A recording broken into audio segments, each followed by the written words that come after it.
સૌ પ્રથમ તો આપ સૌને મધર્સ ડેની ખૂબ ખૂબ શુભેચ્છા.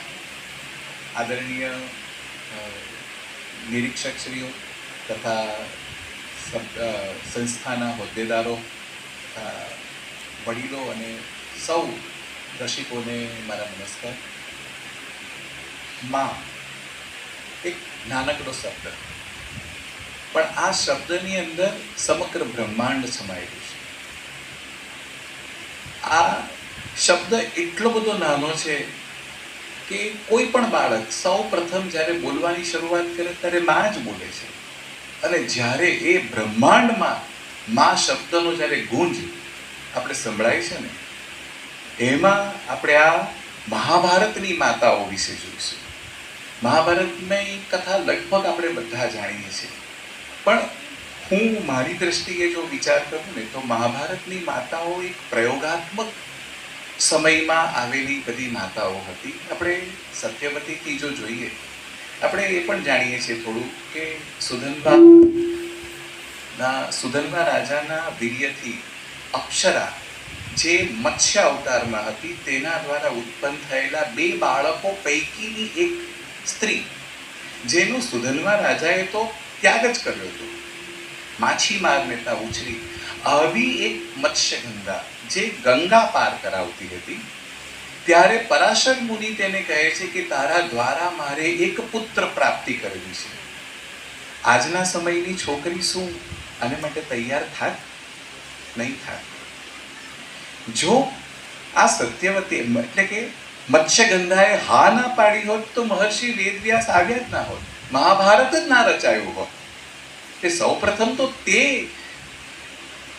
આ ક્ષણ માટે તૈયાર થઈ, એને માટે ખરેખર મત્સ્યગંધાને નામ સત્યવતી પછી પડ્યું છે, પણ મત્સ્યગંધાને એને માટે નમસ્કાર કરવા જોઈએ. એના દ્વારા ઉત્પન્ન થયેલા વેદવ્યાસજી જ્યાં સુધી પૂરેપૂરું અધ્યયન નથી કરી રહ્યા ત્યાં સુધી તેનું લાલન પાલન કરે છે. ત્યારબાદ તે પાછી પોતાના સમાજમાં આવે છે. મહાભારતમાં આપણે જોવા જઈએ ને તો સત્યવતી પહેલા ગંગા આવે છે. માં ગંગા કેમ આવ્યા? તો એ જે 8 દેવકુમારોને એને મોક્ષ આપવો હતો, એને માટે એને શાંતાનું પસંદ કર્યા.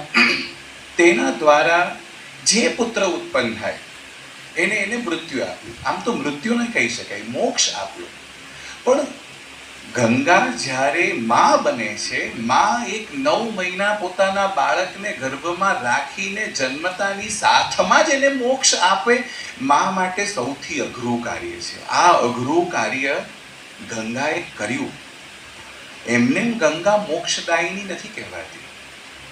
સૌથી અઘરામાં અઘરું કાર્ય હતું માતા માટે કે પોતાના ગર્ભમાં રહેલા 7 બાળકોને એણે મોક્ષ પ્રદાન કર્યો જન્મતાની સાથે. હા, 8મું બાળક રહી ગયું, શાંતાનો વચ્ચે આવ્યા, દેવવ્રત રહી ગયા, પાછળથી ભીષ્મ બન્યા. આમ તમે જોવા જશો તો બહુ ખૂબ હિંમતવાળી માતા છે. એમને આ ગંગા મોક્ષદાયિની નથી થઈ. આપણે બીજું અંદર જોવા જઈએ તો સત્યવતી શાંતાનુ સાથે આવ્યા, 2 પુત્ર વિચિત્ર વીર્ય ચિત્રાંગદ, એ પણ પુત્ર વિના મૃત્યુ પામ્યા. પણ ત્યાં પણ તમે જોશો તો ભીષ્મ દ્વારા ચિત્રાંગદ અને વિચિત્ર વીર્ય માટે જે અંબિકા અને અંબાલિકા એની પત્ની તરીકે આવી હતી, એ સ્ત્રી આજે એનું પ્રદાન તો ખૂબ મોટું કહી શકાય. ખૂબ એટલે ખૂબ મોટું કહી શકાય. સત્યવતીના કહેવાથી સત્યવતીના પુત્ર મહર્ષિ વેદવ્યાસ સાથે નિયોગ પદ્ધતિથી એમણે પુત્ર એટલે કે કુરુવંશને એક વંશજ આપ્યો. આ સૌથી મોટું પ્રદાન કહેવાય. હા, આ વેદવ્યાસજી જે કૃષ્ણ દ્વૈપાયન તરીકે ઓળખાય છે, એમનું સ્વરૂપ જોઈને તેઓ ગભરાઈ ગયા અને એને કારણે એકે આંખ બંધ કરી દીધી. ધૃતરાષ્ટ્ર પેદા થયા. એક ગભરાઈ ગયા હતા એટલે પાંડુ રોગ વાળા પાંડુ પેદા થયા. ત્યારે લાગ્યું કે આ બાળકો વંશ કેવી રીતે આગળ વધારી શકશે. પાછા આ નિયોગ પદ્ધતિથી એ લોકોને વંશજ જોઈતો હતો, પરંતુ બંને ગભરાયેલી સ્ત્રીએ દાસીને આગળ કરી.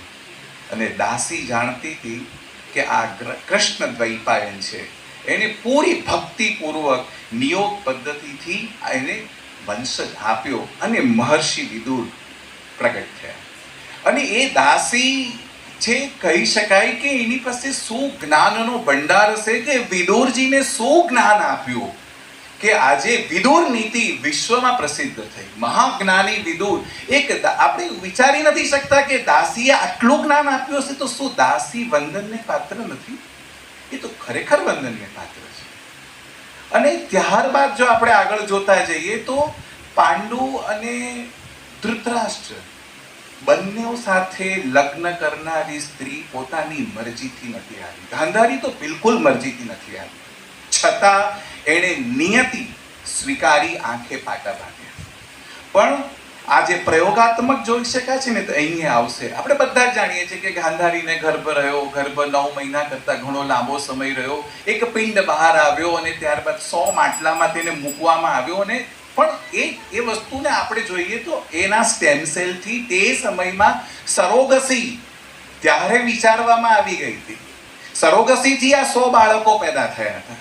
આપણે આ કલ્પના કરીએ તો કુંતી દુર્વાસા મુનિના આશીર્વાદથી, દુર્વાસા મુનિની સેવાથી તેમને મંત્ર મળ્યો હતો કે જે પુરુષનું આહ્વાન કરે એનો પુત્ર એ પ્રાપ્ત કરી શકે. એ સમય દ્વારા થયેલી આઈવીએફ, ટેસ્ટ ટ્યુબ બેબી, એ સમયની પ્રયોગાત્મક સ્ત્રીઓ, માતાઓ છે કે જેણે એ સમયમાં કુંતીએ પ્રયોગાત્મક પુત્ર પણ પેદા કર્યો હતો, કર્ણ, જે પાછળથી રાધાએ મોટો કર્યો. અરે રાધાના સંસ્કાર તો તમે જુઓ કે જેના દ્વારા કર્ણ આજે દાનેશ્વરી અને પોતાની મિત્રતા માટે મહાન થઈ ગયો. આ બધી માતાઓના પ્રદાન કોઈ કરતા કોઈ ઓછા નથી. આ બધામાં તમે આપણે અંતિમમાં ચાલ્યા જઈએ, ઉત્તરા. અરે જે વખતે ઉત્તરાના ગર્ભ પર બ્રહ્માસ્ત્રનો પ્રહાર થયો ત્યારે કૃષ્ણને શરણે જઈને પોતાના ગર્ભમાંના પરીક્ષિતને બચાવ્યો. આ પણ એક માં જ કરી શકે. હું મહાભારતની તમામ